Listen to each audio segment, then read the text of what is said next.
Hello guys, welcome to my YouTube channel. ఈరోజు మనం మాట్లాడుకుందాము ఇద్దరు క్రిస్టియన్ల మీద ఛత్తీస్గఢ్లో ఒక ఘోరమైన సంఘటన జరిగింది. ఆ సంఘటన గురించి మనం ఈరోజు మాట్లాడుకుందాము. 25వ తేదీ ఛత్తీస్గఢ్ దూర్గ్ అనే గ్రామం ఏదైతే ఉందో ఆ గ్రామంలో ఒక రైల్వే స్టేషన్లో ఇద్దరు నన్స్ని, ముగ్గురు అమ్మాయిల్ని, ఒక అబ్బాయిని పోలీసు వాళ్ళు పట్టుకోవడం జరిగింది. దాని తర్వాత ఇద్దరు నన్స్ ఎవరైతే ఉన్నారో క్రిస్టియన్ నన్స్ వాళ్ళను పోలీస్ స్టేషన్లో వేయడం జరిగింది. దీని వెనుక జరిగిన కారణాలు ఏంటి, అసలుకు ఆ పిల్లల్ని వీళ్ళు ఎక్కడికి తీసుకుపోతున్నారు, ఈ అంశానికి సంబంధించి ఈరోజు పూర్తిగా మనం మాట్లాడుకుందాం. ఫస్ట్ టైం మీరు నా వీడియో చూస్తుంటే ప్లీజ్ లైక్ చేయండి, సబ్స్క్రైబ్ చేసుకోకపోతే ప్లీజ్ సబ్స్క్రైబ్ చేయండి. ఇంతవరకు మనం అన్ని రకాల మతాల వాళ్ళ మీద దాడులు చూస్తూనే ఉన్నాం. ఒక క్రిస్టియన్ మతమే కాదు, ఒక హిందూ మతమే కాదు, ఒక ముస్లిం మతమే కాదు, ఎప్పుడైతే ఈ మతాలకు సంబంధించిన గొడవలు పెరుగుతున్నాయో అన్ని రకాల మతాల మీద దాడులు మనం చూస్తూనే ఉన్నాం.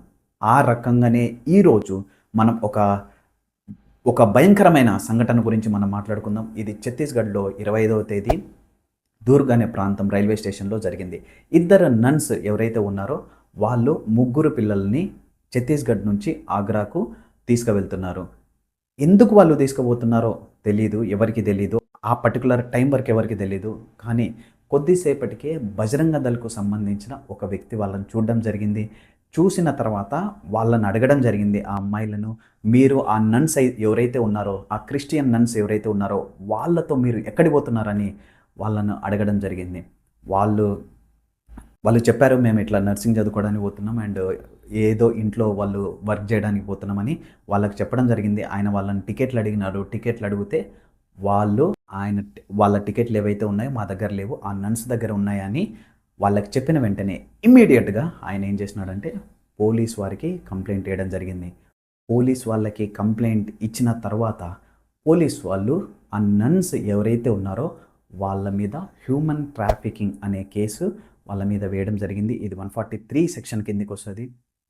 ఎస్పెషల్లీ ఇది చాలా డిఫికల్ట్. ఒకవేళ ఈ కేసు పడిన వారికి బెయిల్ దొరకడం చాలా కష్టము. అదే కాకుండా ఫోర్స్ఫుల్గా రిలీజన్ చేంజ్ చేస్తున్నారనే ఇంకొక కేసు కూడా వాళ్ళ మీద వేయడం జరిగింది. దీనికి సంబంధించిన పూర్తి ఇన్ఫర్మేషన్ గురించి మనం మాట్లాడుకుందాం. ఈ వీడియోకు మనకు ఏ మతమైనా మనకు ఒకటే అండ్ ఏ కులమైన మనకు ఒకటే. మనం ఎవరు ఏ దేవుని నమ్ముకున్నా మనం అందరినీ రెస్పెక్ట్ చేయాలనే భావంతో మనం ముందుకు వెళ్ళాలని నేను మనస్ఫూర్తిగా కోరుకుంటున్నాను. అసలు ఈ ఇన్సిడెంట్ వెనుక ఈ నన్స్ ఏమన్నారు, అసలు ఏం జరిగిందనే పూర్తి ఇన్ఫర్మేషన్ గురించి మనం మాట్లాడుకుందాం. పరిస్థితికి సంబంధించిన వివరాలు నేను చెప్పాను. ఇప్పుడు మనం మాట్లాడుకుందాము ఈ నన్స్ ఆ పిల్లల్ని ఎక్కడికి తీసుకుపోతున్నారు. వాళ్ళ పేరెంట్స్ ఎవరైతే ఉన్నారో, ఆ ముగ్గురు అమ్మాయిల పేరెంట్స్ ఎవరైతే ఉన్నారో, ఆ ముగ్గురు అమ్మాయిల ఏజ్ 19 నుంచి 21 సంవత్సరాలు అని చెప్తున్నారు. వాళ్ళ పేరెంట్సే చెప్పారు ఈ నన్స్కి వాళ్ళ పరిస్థితి బాగాలేదు, వాళ్ళని చదివించుకోలేరంటే ఈ నన్స్ ఏం చేస్తారంటే క్రిస్టియన్కి సంబంధించిన కొన్ని ట్రస్టెడ్ కాలేజెస్ ఉంటాయి. ఆ కాలేజెస్లో వీళ్ళని ఫ్రీగా చదివేయడానికి కొన్ని క్రిస్టియన్ కాలేజీలలో ఫ్రీగా చదివేయడం, వాళ్ళకి ఫ్రీగా ఫుడ్ పెట్టడం అండ్ ఫ్రీగా వాళ్ళకు షెల్టర్ ఇవ్వడం జరుగుతుంది. కాబట్టి ఎవరైతే పేదరికంగా ఉండి ఎవరైతే వీళ్ళని ఆశ్రయిస్తారో వీళ్ళు వాళ్ళని పోయి అడగరు. గుర్తుపెట్టుకోండి, కేపాల్ గారు ఒక మాట అన్నారు, గుర్తుకొచ్చిందని చెప్తున్నాను. నేను క్రిస్టియన్ని, నేను వేరే మతస్థులు ఎవరిని, హిందూని కానీ ముస్లింను కానీ, మీరు హిందూ నుంచి క్రిస్టియన్ కానీ ముస్లిం నుంచి క్రిస్టియన్ కానీ అని నేను మిమ్మల్ని ఎప్పుడు అడగని అనే మాట ఏదైతే ఉందో చాలామంది క్రిస్టియన్స్ 95 to 96% క్రిస్టియన్స్ ఈ పద్ధతిని పాటిస్తారు. ఎవరో 3 నుంచి 4% ఎవరికైనా హిందువులకు బోధ చేయాలనో, హిందువులకు యేసుప్రభుని గురించి తెలియజేయాలనో చెప్తూ ఉండేవాళ్ళు ఉంటారు. కానీ 96% ఆఫ్ పీపుల్ ఎవరైతే యేసుప్రభును నిజంగా నమ్ముకుంటారో వాళ్ళు మాత్రం ఒక మతానికి సంబంధించిన వాళ్ళను ఎప్పుడు కన్వర్ట్ కానీ చెప్పరు. వీళ్ళు పవిత్రంగా ఉండాలనుకుంటారు, మా దేవుడు మంచోడు, మా దేవుడు మాకు చేసిన గొప్ప కార్యాలు ఇవి, మా దేవునితో మేము కలిగి ఉన్న సంబంధం ఇది, మేము ఇంత సంతోషంగా ఉన్నామని వీళ్ళు చెప్పుకుంటారు. కానీ వీళ్ళు మాత్రం ఇంకొక మతస్థులు, అది హిందువులైనా ముస్లింలైనా ఎవ్వరికి కన్వర్ట్ కమ్మని చెప్పరు. అది పాల్ గారు కూడా చెప్పారు. పాల్ గారు one of the best speech, క్రిస్టియానికి సంబంధించిన స్పీచ్ ఆయన చేసేవాడు. ఆయన ఒక్క స్పీచ్కు 1100 కోట్లు ఆయనకి ఇచ్చేవాళ్ళు. ఓకే, ఇది క్రిస్టియానిటీ గురించి నేను చెప్పాలనుకున్న విషయం. మీరు హిందువులు కానీ క్రిస్టియన్స్ కానీ ముస్లిం కానీ మనమందరం ఒకటే, మనమందరం మానవతా దృక్పథంతో మనం జీవించాలనేదే మన ప్రైమరీ క్రైటీరియాగా ఉండాలి. దీని తర్వాత వాళ్ళు ఏం చేసినారంటే ఈ నన్సుల మీద కేసు పెట్టడం జరిగింది. ఆల్రెడీ చూడండి వాళ్ళ తల్లిదండ్రులే వాళ్ళకు రాసిచ్చారు, మా పరిస్థితి బాగాలేదు, వాళ్ళని తీసుకెళ్ళండి, ఎటువంటి మాకు ఇష్యూ లేదు, మా బిడ్డల జీవితాలు బాగుపడతాయి, ఎందుకంటే మేము చదివించే స్తోమతలు లేదు అనే పేపర్లు వాళ్ళ దగ్గర ఉన్నప్పటికీ వాళ్ళను జైల్లో వేయడం జరిగింది. జైల్లో వేసిన తర్వాత చర్చికి సంబంధించిన క్రైస్తవ సంఘాలు ఏవైతే ఉన్నాయో, ఎస్పెషల్లీ వీళ్ళు ఈ నన్స్ ఎవరైతే ఉన్నారో వీళ్ళు కేరళకు సంబంధించిన వాళ్ళు, ఆమె పేరు ప్రీతి మేరీ అండ్ వందన, ఇద్దరు నన్స్ వాళ్ళు కేరళకు సంబంధించిన వాళ్ళు. వాళ్ళు ప్రీవియస్గా పాలియేటివ్ కేర్ తెలుసా మీకు? పాలియేటివ్ కేర్ అంటే ఎవరైతే సీనియర్ సిటిజన్స్ ఎవరైతే ఉంటారో, అంటే పెద్దలు ఎవరైతే ఉంటారో వాళ్ళకి కొన్ని రోగాలు వచ్చింటాయి కదా, ఆ రోగం క్యూర్ కాదు ఎప్పుడు, వాళ్ళు కేర్ తీసుకోవాల్సిందే. వాళ్ళకి ఇక్కడ ట్రైకాస్టమ్ అనే ఒక కేర్ పెడతారు, కాళ్ళు చేతులు పనిచేయవు, వాళ్ళకు మసాజ్ చేయడం, వాళ్ళకు మెడిసిన్ ఇవ్వడం, ముక్కులో నుంచి వాళ్ళకు ఆహారాన్ని ఇవ్వడం అనేది ఏదైతే పని ఉంటుందో ఈ నర్సులు అట్లాంటి పని చేసేవాళ్ళు. అండ్ కుష్ఠరోగులకు కూడా వాళ్ళు సేవ చేసేవాళ్ళు. అటువంటి వాళ్ళను అరెస్ట్ చేయడం, అది కూడా ప్రాపర్గా ఇన్ఫర్మేషన్ లేకుండా చేసినారనే ఇన్ఫర్మేషన్తో కేరళకు చెందిన వాళ్ళు, కేరళలో క్రిస్టియన్స్ చాలా ఎక్కువ ఉంటారు, అండ్ కేరళకు చెందిన ఫస్ట్ వాళ్ళు కేసీబీసీ అనేది కేరళ క్యాథలిక్ బిషప్ కౌన్సిల్ అనే కౌన్సిల్ వాళ్ళు ఎవరైతే ఉన్నారో దీని మీద ఫస్ట్ వాళ్ళు వాయిస్ ఎత్తడం జరిగింది. దాని తర్వాత ఛత్తీస్గఢ్లో కూడా చాలామంది క్రిస్టియన్స్ రోడ్డు మీదకి వచ్చి ధర్నాలు చేయడం జరిగింది. ఢిల్లీలో కూడా దీని గురించి ధర్నాలు జరిగాయి. ఎందుకు ఫస్ట్ టైము ఇద్దరు నన్స్ను అరెస్ట్ చేసినందుకు ఇంత ఎందుకు జరుగుతుందని అనుకున్నారా? మతానికి సంబంధించి అది ఏ మతమైనా కానీ, హిందూ కానీ, ముస్లిం కానీ, క్రిస్టియన్స్ కానీ, ఎవరైనా కానీ ఈ రకమైన వేధింపులకు కానీ, ఈ రకమైన బాధలకు కానీ ఒకవేళ వాళ్ళు ఫేస్ చేస్తున్నారు, ఒకవేళ తప్పు చేసినప్పుడు వాళ్ళు శిక్షకు అర్హులు, ఎవ్వరు వచ్చి మాట్లాడలేరు. కానీ తప్పు చేయకుండానే వాళ్ళు తప్పు చేసినారని, వాళ్ళ మీద అక్యూజేషన్ చేసినారని అందరూ మాట్లాడుకున్నారు. మీకేమనిపిస్తుంది దీని గురించి? మీ అభిప్రాయాన్ని కామెంట్ రూపంలో తెలియజేయండి. నన్స్ చేసిన ఈ పని ఏదైతే ఉందో, నన్స్ ఏం చేశారు? వాళ్ళ పరిస్థితి బాగాలేదని చూశారు, వాళ్ళ అమ్మాయిల పరిస్థితి బాగాలేదమ్మా, మా బిడ్డలు చదువుకుంటారు, కొంచెం మీరు సాయం చేయండి, మేము చదివించే స్థితిలో లేమనేసరికి వీళ్ళకి తెలిసిన ఏవైతే ట్రస్టెడ్ క్రిస్టియన్ కాలేజెస్ ఉన్నాయో, షెల్టర్ ఇచ్చి భోజనాలు పెట్టే కాలేజెస్ ఏవైతే ఉన్నాయో దాంట్లో చేరిపోయడానికి వాళ్ళ ఆగ్రహకు తీసుకుపోతున్నారని వీళ్ళు చెప్పడం, ఎవరో వ్యక్తి చూడడం, వీళ్ళని ఆ కేసులో పెట్టడం, దాని తర్వాత వాళ్ళను జైల్లో పెట్టడం అనే ఈ సంఘటన ఏదైతే ఉందో దీన్ని బట్టి మీకేమనిపిస్తుంది? మీరు క్రిస్టియన్ కాండి, హిందూ కాండి, మీరు ఏ మతస్థులైనా కాండి, కానీ మీకేమనిపిస్తుంది? ఈ రకంగా జరగడం మంచిదా కాదా అనేది మీ అభిప్రాయంలో కామెంట్ రూపంలో తెలియజేయండి. వీడియో లైక్ చేయకపోతే ప్లీజ్ వీడియో లైక్ చేయండి. దాని తర్వాత ప్రముఖులు కూడా దీని మీద ట్వీట్లు చేశారు. అండ్ ఎస్పెషల్లీ మన రాహుల్ గాంధీ గారు దీని గురించి స్పందించారు, ప్రియాంక గాంధీ కూడా దీని గురించి స్పందించారు, కేసీ వేణుగోపాల్ గారు కూడా దీని గురించి స్పందించారు. కేరళ సీఎం అయినటువంటి మన పినరాయి విజయన్ గారు దీని గురించి స్పందించారు. కేరళకు సంబంధించిన బీజేపీ నాయకులు కూడా క్రిస్టియన్కు పాజిటివ్గానే దీనికి సంబంధించారు.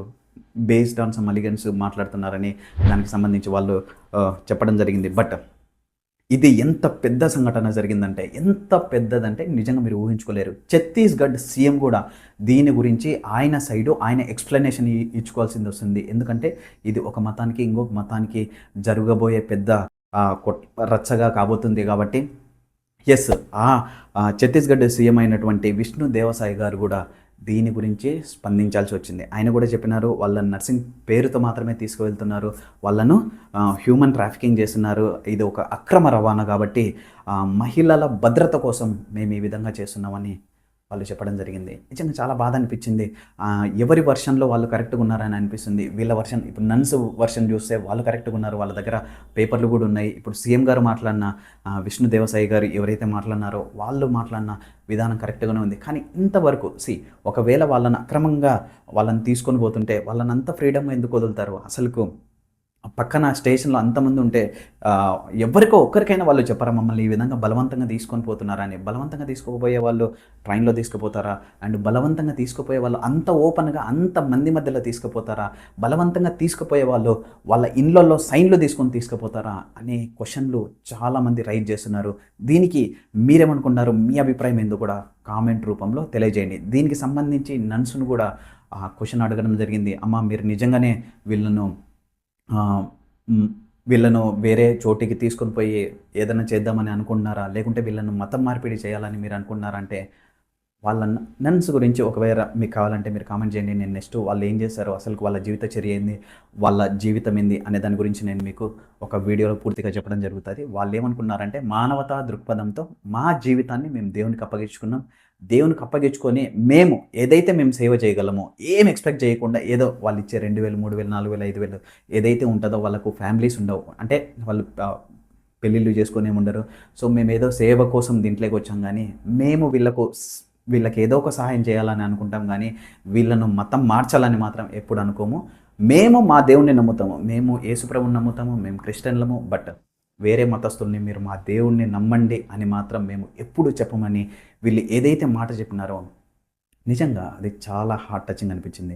స్టిల్ వాళ్ళు జైల్లోనే ఉన్నారు. వాళ్ళ బెయిల్ ఏదైతే ఉందో అది లోకల్ కోర్టు డిస్మిస్ చేసింది, వాళ్ళకు బెయిల్ ఇవ్వలేదు. ఆ కోర్టును ఎన్ఐఏ, నేషనల్ ఇన్వెస్టిగేషన్ ఏజెన్సీ ఏదైతే ఉందో ఎన్ఐఏకు వీళ్ళ కేసును అప్పగించడం జరిగింది. దీని వెనుక ఏమన్నా ముఠా ఉందా, పెద్ద ముఠా ఉందా అని దీని గురించి మాట్లాడడం జరుగుతుంది. నిజంగా ఒక్కొక్కసారి అంటే ఇటువంటి సంఘటనలు విని నిజంగా చాలా బాధ అనిపిస్తుంది. మీకేమనిపిస్తుందో మీ అభిప్రాయాన్ని కామెంట్ రూపంలో తెలియజేయండి. నిజంగా ఇలాంటి సంఘటనలు జరగకూడదు అనుకున్న ప్రతి ఒక్కరు దీని మీద మీ అభిప్రాయాన్ని, మీ వాయిస్ని మీరు డైరెక్ట్ మాట్లాడలేకపోవచ్చు, కానీ కనీసం మీ అభిప్రాయాన్ని మీరు ఏమనుకున్నారో, ఎటువంటి మతమైనా సరే, మీరు హిందువులు కానీ, క్రిస్టియన్స్ కానీ, ముస్లిమ్స్ కానీ, ఎటువంటి వారైనా సరే, జస్ట్ మీ అభిప్రాయం, ఇలాంటివి జరగవచ్చా, జరగకూడదా?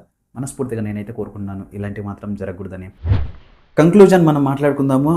మన దేశ రాజ్యాంగం మత స్వేచ్ఛకు హామీ ఇస్తుంది, కానీ మతం పేరుతో వేధింపులు జరుగుతున్నాయి. అన్ని మతాల వారికి జరుగుతున్నాయి. ఇది ఒక క్రిస్టియన్స్కే కాదు, ఒక హిందువులకే కాదు, ఒక ముస్లింలకే కాదు, భారతదేశంలో నివసిస్తున్న ప్రతి మతం వారికి ఇటువంటి వేధింపులు జరుగుతూనే ఉన్నాయి. ఈరోజు మనము నన్స్కు సపోర్ట్ చేయాలన్నా, లేకుంటే నన్స్ ప్లేస్లో ఇంకా ఎవరైనా ఉన్నాయి, అది హిందువులు ఉన్నాయి, ముస్లింలు ఉన్నాయి, వాళ్ళు అదే పొజిషన్లో ఉంటే మనం సపోర్ట్ చేయాలన్నా లేదా అనేది మీ అభిప్రాయంలో కామెంట్ రూపంలో తెలియజేయండి. మనం డెఫినెట్గా సపోర్ట్ చేయాలి. న్యాయం, మానవతా విలువలు నిలుపుదల కోసం డెఫినెట్గా ప్రతి ఒక్కరు పోరాడాలి. ఇది ఒక నన్సుల సమస్య కాదు, ఇది ప్రతి మత స్వేచ్ఛను విశ్వసించే భారతీయుడి గొంతు. ఇది నా పర్సనల్ అభిప్రాయం. మీకేమనిపిస్తుందో ప్లీజ్ మీ అభిప్రాయాన్ని కామెంట్ రూపంలో మీరు తెలియజేయండి. ఫస్ట్ టైం నా వీడియో చూస్తుంటే ప్లీజ్ లైక్ చేయండి. సబ్స్క్రైబ్ చేసుకోకపోతే ప్లీజ్ సబ్స్క్రైబ్ చేయండి. ఇలాంటివి జరగకుండా ఉండాలని ప్రతి ఒక్కరం మనస్ఫూర్తిగా కోరుకుందాం. మీరు ఏ దేవుళ్ళను విశ్వసించినా ఆ దేవుళ్ళకు మనం మనస్ఫూర్తిగా ప్రార్థిస్తున్నాం. ఈ వీడియోకు నేను 50,000 లైకులు ఎక్స్పెక్ట్ చేస్తున్నాను. ప్లీజ్ లైక్ చేయండి, నన్ను సపోర్ట్ చేయండి, నా ఛానల్ని సబ్స్క్రైబ్ చేయండి. Thank you very much. Have a nice day.